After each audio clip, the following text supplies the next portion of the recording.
Hey YouTube, what's up? This is Jordan from Team Gamekeeper, and I'm coming at you with that long-awaited Twilight deck update.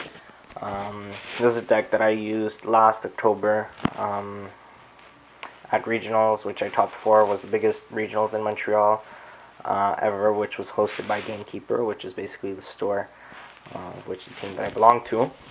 And here's the deck. This is it.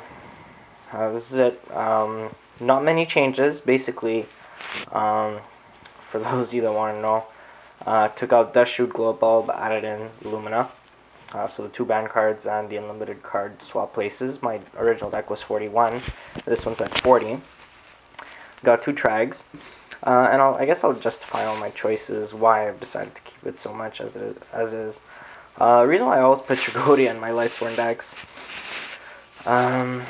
I just love the card. It's my favorite card in the entire game just because it's versatile. It's a big beater. Stops OTKs. Transitions from defensive play to offensive play. Could make XYZs, could make synchros, acts as a brain control, etc., etc. It's the most versatile card in Lightsworn, and people often overlook it. I think it's just a phenomenal card. Can't go wrong with Trag. Best card in the game, as far as Lightsworn is concerned, more than any card in the deck. It's so versatile. Sometimes you could have a really slow hand and you just play Trag and your opponent just has no way to get around it. Gores, my second favorite card. Again, transition from defense to offense, and that's I think one of the things that Lightsworn does best, from playing conservative to just exploding out of nowhere, and these cards enable you to do that. So while you set up your grave, you just drop these guys, stop them from stop their big plays. Sometimes they'll overextend, stop their big plays, pick them apart, and then boom. Like I said in my last strategy vid, that's what Lightsworn's all about. Going from slow pace to fast pace without giving your opponent an opportunity to respond. So 2 Trag, 1 Gores. 1 Honest, of course, playing Lightsworn and makes a beautiful OTK with Black Luster. 2 Effect Veiler. I might just bump my deck up to 41 cards and put in the 3rd Veiler. But for the time being, 2's doing the job for me. I usually somehow open up with it first hand all the time, which is pretty good. But I might put in 3. If you guys want to put in 3, I'd say go for it. Card Trooper. Yeah, Card Trooper. The love-hate relationship with Card Trooper. Sometimes you have that recharge and no Lightsworn hand, but you have the Trooper, and if only Trooper was Lightsworn. Look, he mills 3, goes to 19, nets you a draw. Again, versatility is the key to Lightsworn, and I'm all about versatility. I love versatility, versatile cards. And I just said versatility about like a million times. Card Trooper, love the guy. I think after Tragodia, probably my second favorite card. Lumina. Everyone thought Lumina 2 was going to bust Lightsworn again. It's not the case. If anything, I find this deck runs just as well as the other deck. If anything, I'd rather have the Glow Bulb than the second Lumina. Just because Glow Bulb let me do stupid things with Chaos Sorcerer, Arcanite Magician, Tragodia, etc. But it's cool to have 2 Luminas back, just because early game, if ever you get the Lumina, Garoth player, Lumina into something else play, you just do a lot of milling, and it could set up your grave a lot easier. So in that sense, the second Lumina is a blessing, but I really miss the Glow Bulb. Yeah. Lila. So yeah, you need 2. There's still quite a bit of back row out there, so you gotta have the 2 Lila. 2 Jane. So this is kind of debatable. I was thinking of dropping a second Jane, the second Jane for an Arcus, just because Arcus is pretty good this format. Just I'm not running Necros, so I find Arcus is often unprotected and whatever. Doesn't I just like Jane, gets over a lot of cards. Sometimes they'll keep the Centipede attached to Hornet, and you absolutely need to get rid of that Centipede.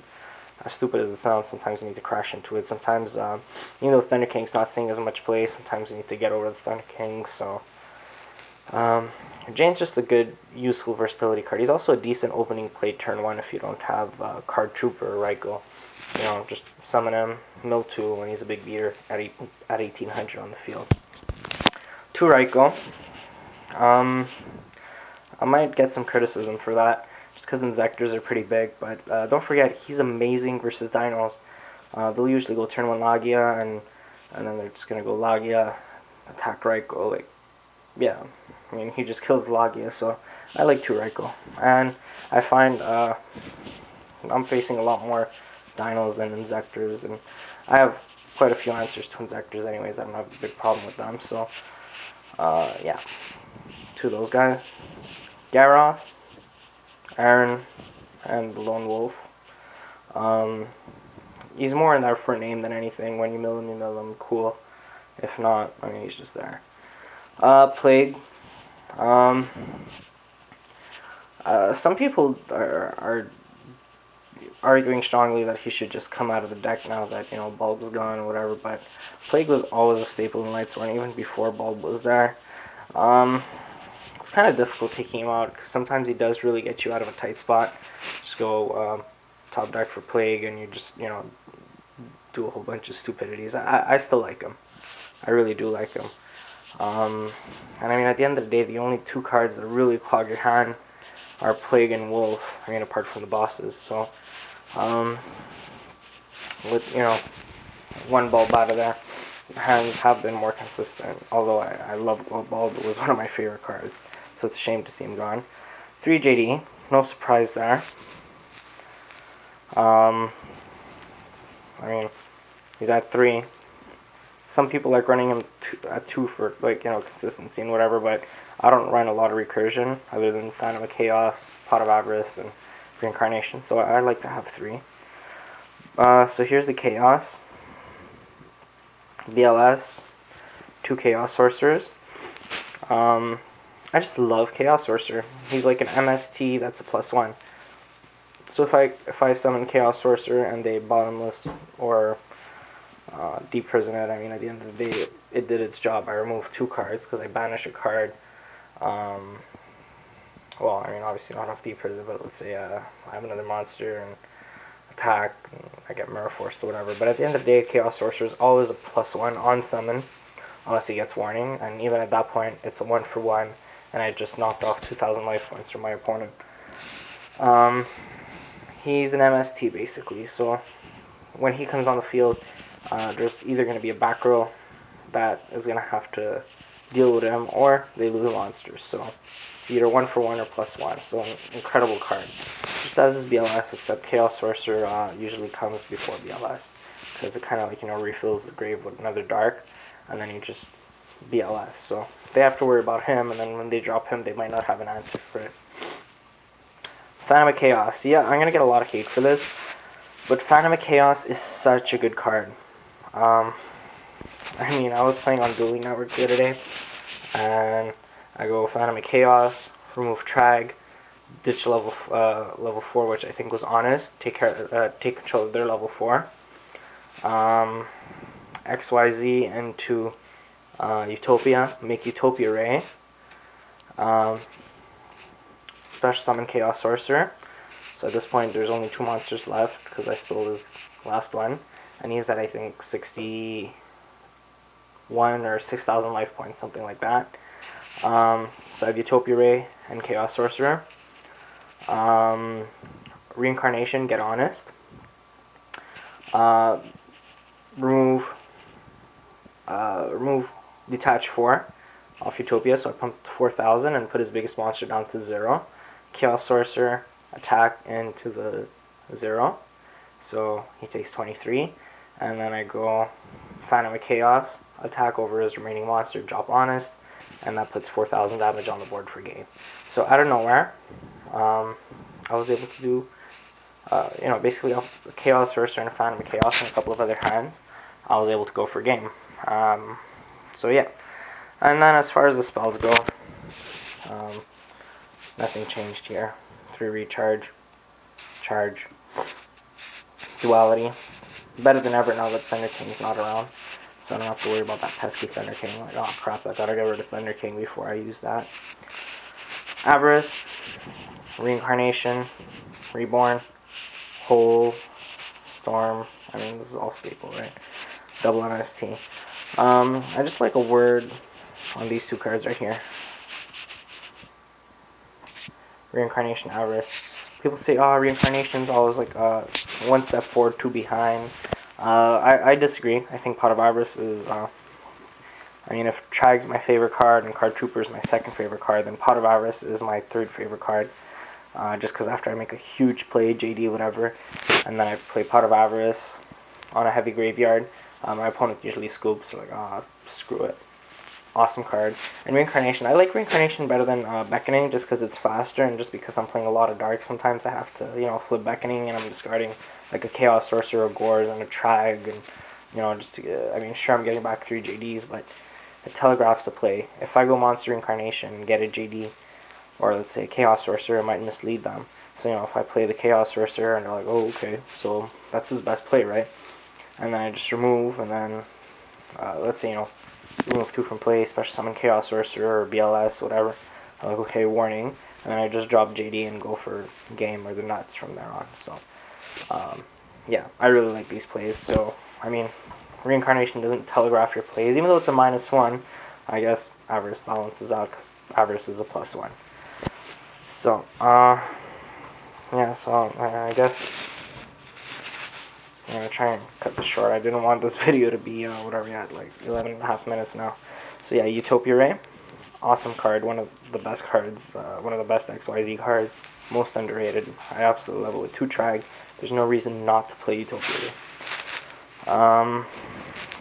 Utopia, Roach, which is going to be Lavalval Chain whenever it comes out, except Roach is pretty cool against some decks, against Dark World, against, I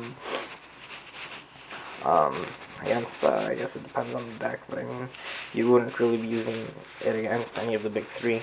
It's good. It's pretty decent against, I